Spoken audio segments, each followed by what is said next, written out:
Hello and welcome to Economic Forum, a program where we discuss various issues affecting our economy in Zimbabwe. These can be issues to do with mining, to do with agriculture, to do with information technology, education, religion, and so forth. What we do is to look at those issues and see how they affect our economy. My name is John Masugu. The Criminal Law Codification and Reform Amendment Bill 2022 has caused quite a stir, quite a debate after it was first published in the Government Gazette on the 23rd of December 2022 and also passed by the House of Parliament or the National Assembly on the 31st of May 2023, and it has also sailed through the Senate on the 7th of June 2023. What it awaits is the assent by His Excellency the President. And there have been quite a number of headlines talking about it or writing about it, such as the bill is a grave assault on human rights, or a threat to democracy and the future of Zimbabwe, or Parliament passes a controversial bill, to which the Minister of Information, Publicity and Broadcasting Services on her tour of South Africa, being interviewed on various media, said this bill actually is about loving your country and is not controversial. And to discuss all that, we've invited Professor Charles Pfukwa, who is a scholar as well as a media practitioner, to help us understand this bill and also to allay some of the fears that we've just spelled out, which are coming out in various sections of the media. Professor, welcome to Economic Forum. Thank you, Mr. Masuku. Having heard all those fears, maybe you can put the patriotic bill into context so that Zimbabweans fully understand what it is all about and where those fears are coming from and whether they are real or not. I think the patriotic bill is designed, as you are saying, to imbue, to protect the legacy, Zimbabwean identities, Zimbabwean cultures, Zimbabwean values, which in many ways need to manage. We need to protect those. We need to protect our identities, etc., etc. With the social media, with the process of globalization and all, we take all sorts of directions and all sorts of values. We end up complaining about cultural erosion. If it ended up at cultural erosion, it would be okay. But beyond that, it goes into national values as well, because culture is part of the national ethos. So in all those aspects, the patriotic bill is part of managing, is part of protecting Zimbabwean identities as they should be, and making sure we don't get lost in our Vision 2030, in our NDS1, etc., etc. But others, Professor, would say, are there no other laws which actually protect our sovereignty, our democracy, to the extent that we amend the Criminal Law Codification Reform Act to come up with the patriotic bill, which, as described, is for those who willfully injure, the image of Zimbabwe? I don't want to claim to be a legal expert. So there are various laws, various regulations that sort of manage and that are put in place to control what we engage in, what we say, especially to the outside world and all that kind of thing. But they don't have enough teeth. And this is where you get this new patriotic bill coming in. And that's significant on my part.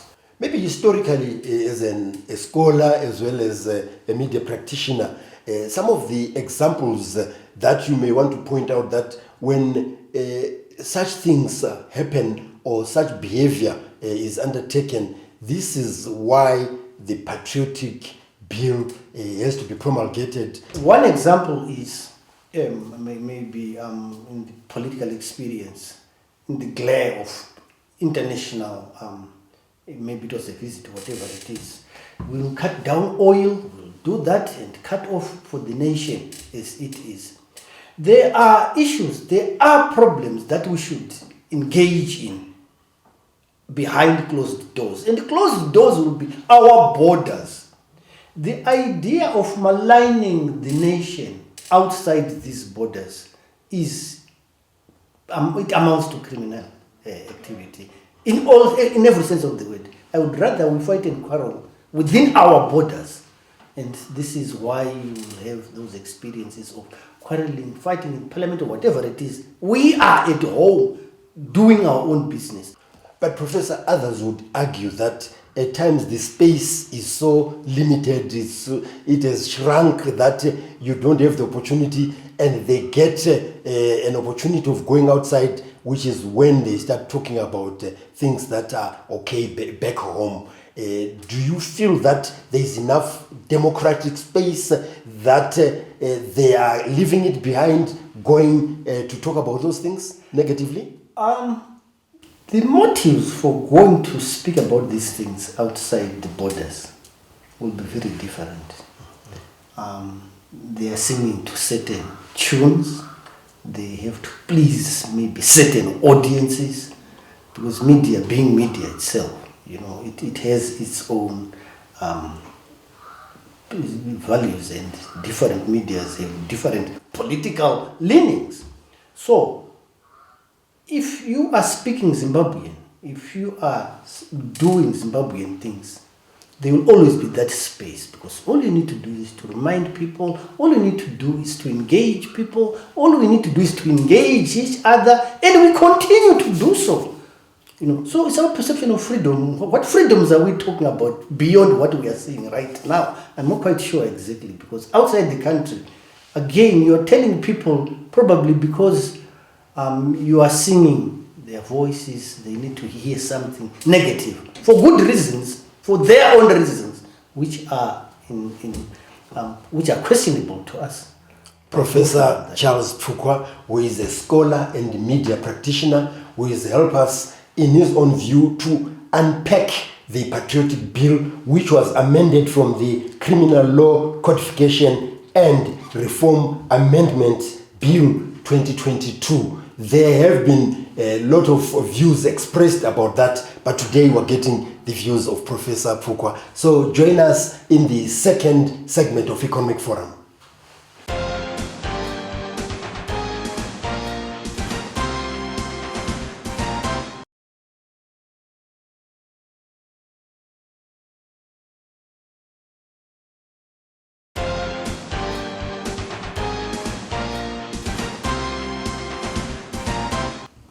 We are now in the second segment of Economic Forum, where today we are discussing the Patriotic Bill, which was amended from the Criminal Law Codification and Reform Amendment Bill 2022.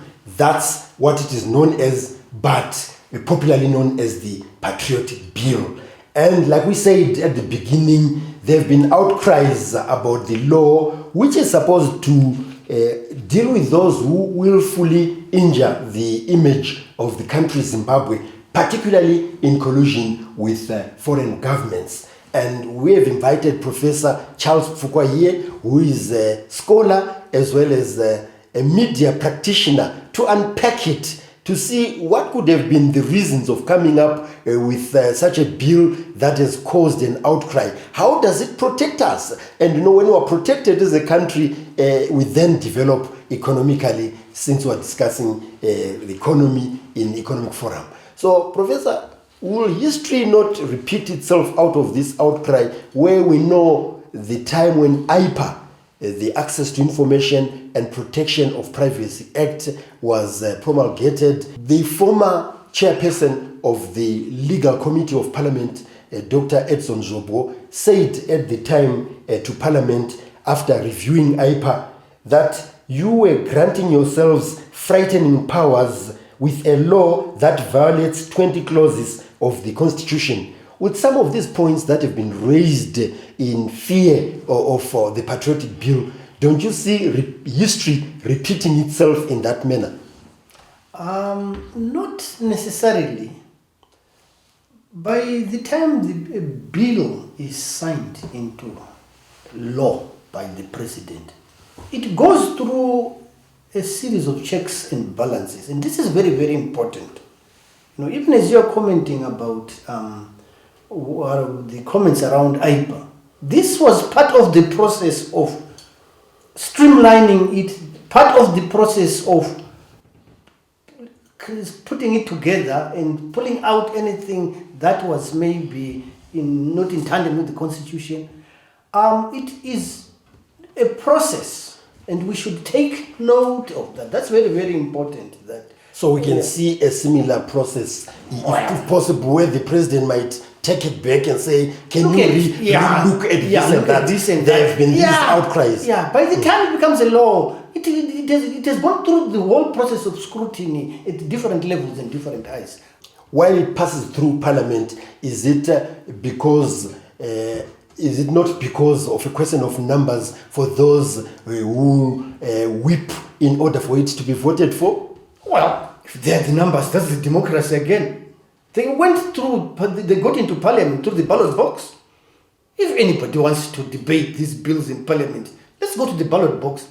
Well and good, and then you get into Parliament and all that kind of thing. So that falls away, because that's the majority of the parliamentarians who are there in a certain political frame, as you would say. Yes. The other fear is that, as people go to different conferences, Professor, they might be misconstrued to be actually participating in the willful bad-mouthing of the country, yet they've gone there as scholars like yourselves or a media practitioner. Then you are just spotted on the camera or elsewhere and you get into trouble. How is that going to be policed, if you could help us? I wouldn't want to claim any possibilities, but these are some of the things that you put a clause into the act, that if somebody attends a conference in this manner and does not speak and say anything, or you follow up around it, there are various clauses that can be put to protect an innocent person going to a conference. To maintain trust and investor confidence, those who want to trade with us, those who want to do business with us, want to believe that we are stable and the citizens are happy with all the laws. Maybe your views about whether really the act or the bill as it is at this stage actually violates freedom of association, freedom of expression, and any other rights. Just your views on that. I don't see it interfering with freedom of expression. I don't see it, violating, as you're saying, freedom of association, as it would be. There are certain processes that if you want to gather for a political gathering, there are certain steps. For an example, you have to write to the police of that community that we're going to do this and that and that and that on such a day, or we're doing a gathering like that. That's a legal process. It's a formal process. And they go through it and check, is there any danger of that turning into some kind of rowdy process or whatever it is? And now that all these headlines that I mentioned are going out into the public arena as well as the international community, what then should we do as Zimbabwe to explain some of these things about the bill which will become act, so that there is that confidence in doing business with Zimbabwe? I think as media, we have a responsibility. We have a responsibility to engage not only scholars like me, but you want to bring in the various players right across the social divide, cultural divide, economic divide, Bring in lawmakers. Let's get into the discussions of this so that it is fully explained to the different communities. That's Professor Charles Pfukwa, a scholar and media practitioner, explaining the patriotic bill as he understands it, trying to dispel some of what he calls the misunderstanding or misconception about it, and says that it is not a bill that is against freedom of expression, that does not stifle any democracy. So join us in the third and final segment of Economic Forum.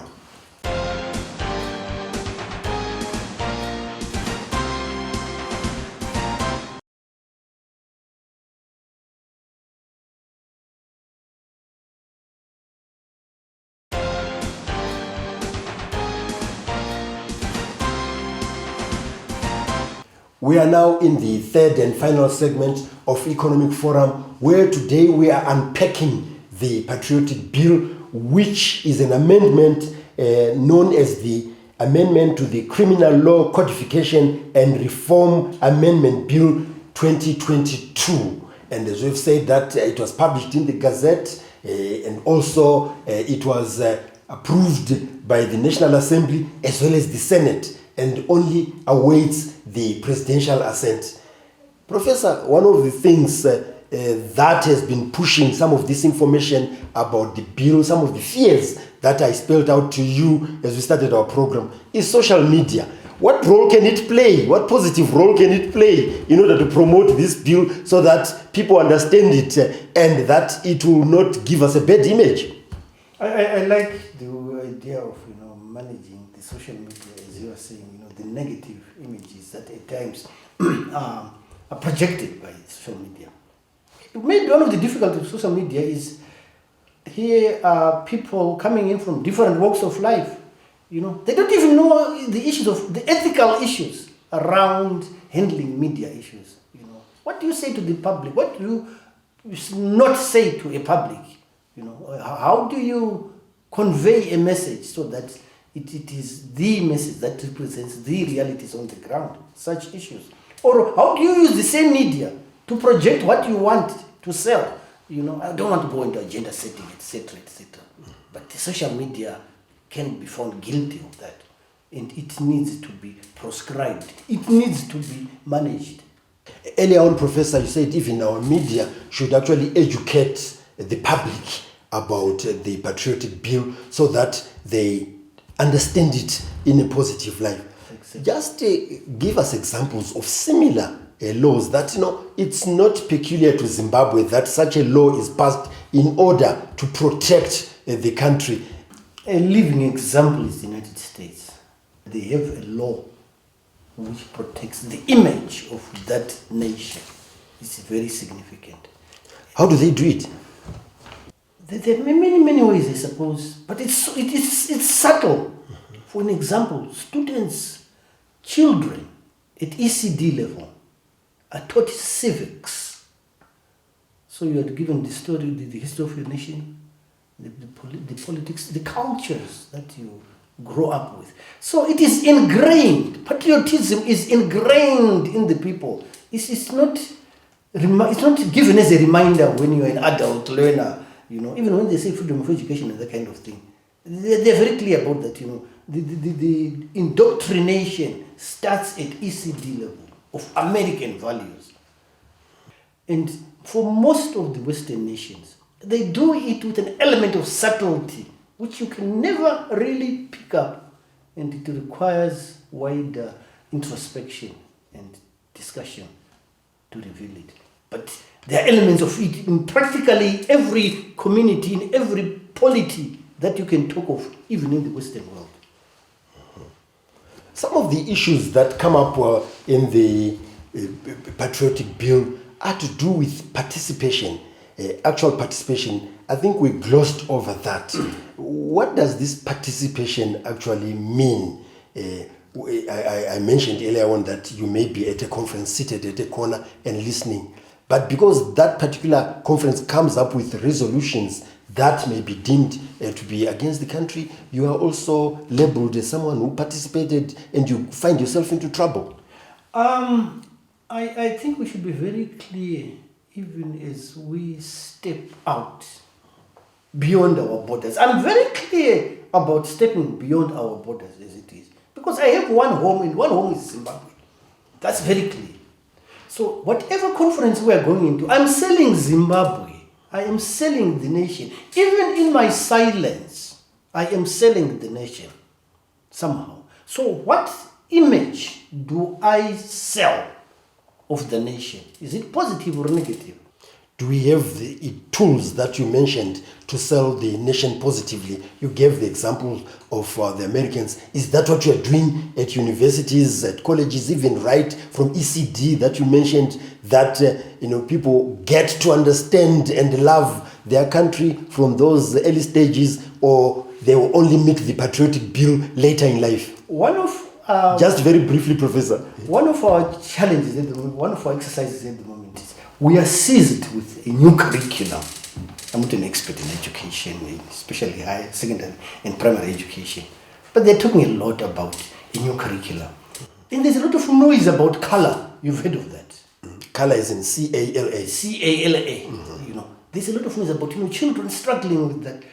It's a revolution in our education. And these are the kinds of steps that we need to follow, because in the future, the same child will be able to grow into a scientist. He'll be able to grow into an economist, grow into a businessman who will grapple with problems as they arise and find solutions, because he has grown up with the training to be a problem solver. So, Professor, while facing the nation, can you actually sell the patriotic bill so that it is fully understood and accepted by the nation of Zimbabwe? The patriotic bill is an important instrument in selling and protecting the identity of the Zimbabwean nation. Whenever we cross the borders, it is our business to sell Zimbabwe positively. If we have any difficulties as Zimbabweans with ourselves, let's negotiate, let's talk about them within our own borders. But as we go out of the country, as we go outside, we should always sell a positive image of the nation.